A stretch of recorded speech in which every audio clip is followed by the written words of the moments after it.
يا أيها الذين آمنوا اتقوا الله وابتغوا إليه الوسيلة وجاهدوا في سبيله لعلكم تفلحون হে মুমিনগণ, আল্লাহকে ভয় করো, তার নৈকট্য অন্বেষণ করো এবং তার পথে জিহাদ করো, যাতে তোমরা সফল কাম হও।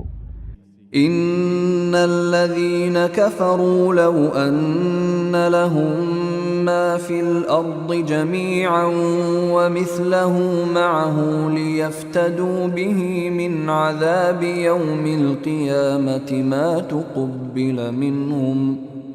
تقبل منهم ولهم عذاب أليم যারা কাফির, যদি তাদের কাছে পৃথিবীর সমুদয় সম্পদ এবং তৎসহ আরো তদনুরূপ সম্পদ থাকে, আর এগুলো বিনিময় দিয়ে কিয়ামতের শাস্তি থেকে পরিত্রাণ পেতে চায়, তবুও তাদের কাছ থেকে তা কবুল করা হবে না।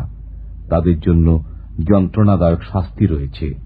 يريدون أن يخرجوا من النار وما هم بخارجين منها ولهم عذاب مقيم তারা দোজখের আগুন থেকে বের হয়ে আসতে চাইবে, কিন্তু তা থেকে বের হতে পারবে না।